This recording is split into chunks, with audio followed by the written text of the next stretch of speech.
Now that my design has been transferred from my template and my sketch to my clay, I'm ready to start carving and I'm ready to start adding details.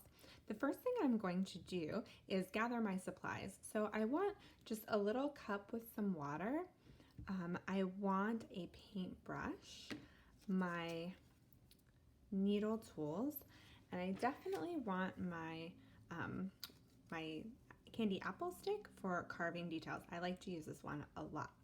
So I'm going to start by actually removing some of the areas I know I'm going to cut out for a couple reasons. One, it's kind of the biggest area, and two, I can reuse the pieces that I cut out. So I'm going to show you what I mean. I'm going to go ahead and start by cutting out the eye sockets of my sugar skull. So I'm going to carefully use my needle tool to drag through the clay, cutting out the eye sockets. So I can kind of poke this and lift it out, and I can go ahead and kind of smooth out that little spot and then cut out my other eye socket.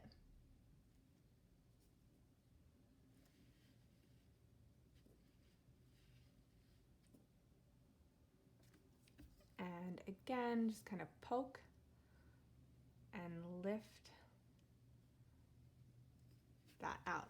If you used washable marker, you don't have to worry about the marker because as the clay dries, it will pretty much disappear. So I'm gonna go ahead and do that. I might dip my finger in a tiny bit of water to smooth out those cuts to make them nice and clean. And I might take this extra that I just cut out and cut out some details to add. So for example, maybe I want the center of my flowers to be raised instead of carved in.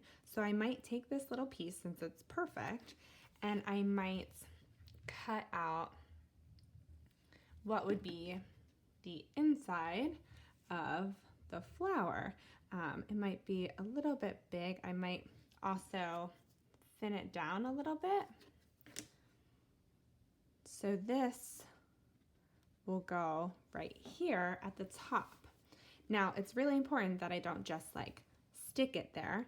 I need to make sure that I slip and score it.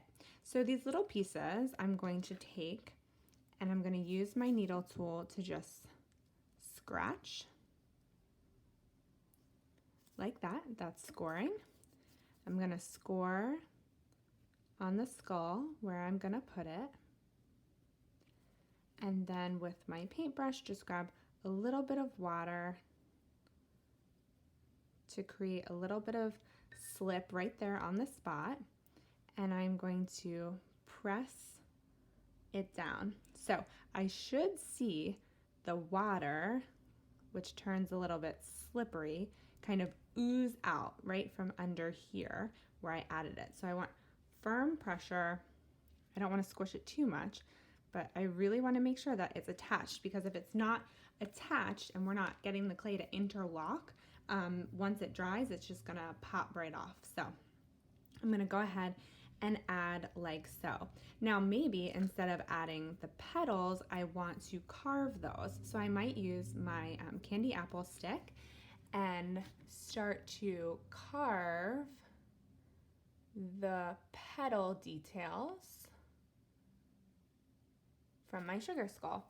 As I carve, I want to be careful not to leave any burrs or clay crumbs behind. So I need to carefully either smooth them back into the clay or make sure I lift them off when I am carving. If it's really, really squishy and you're not getting clean cuts when you're carving, you can very easily just wait a little bit until the clay firms up a tiny bit. Maybe it's a good time to cut out more pieces that you will be adding while this kind of rests, and then come back to it when it's not so sticky. Be careful not to leave it out and wait too long, because if it's too dry, you will not be able to carve into it at all. So it's very important to keep a close eye on it. And if you're gonna walk away from your project for a long period of time, definitely put it back in your Ziploc bag. So I'm gonna continue carving, adding details. Maybe instead of carving out the nose, I add that as well. I might, just take a little bit of clay here, roll it into a ball for these flowers here, and work my way around. So I'd continue to do that until I felt like I carved away all of the details, being really careful to clean up any burrs. Maybe I put the center, I poke kind of like into the center of those flowers, and maybe I'll add the petals around them as well. Make sure any of this excess clay from our slab goes back into our bag. I had a lot left over here, which is awesome. I'm gonna ball it up nice and tightly, and I'm gonna put it tightly into my clay bag with my big brick of clay to keep it nice and soft for our next project. Once you've gone through your design and carved out your details, added your additions, and smoothed up any clay burrs, you're ready to allow this to dry out. You might notice that I actually added some more detail to my sugar skull in clay than I had in my original design. I felt like there was still plenty of room for me to add more details, so I had a lot of fun adding some additions above the hearts here and around the eyes. So if you feel like you can fit some more in your design, I think you should totally do it. Once everything is perfect and clean and you're happy and no adjustments are left, you're gonna go ahead and allow this to become bone dry.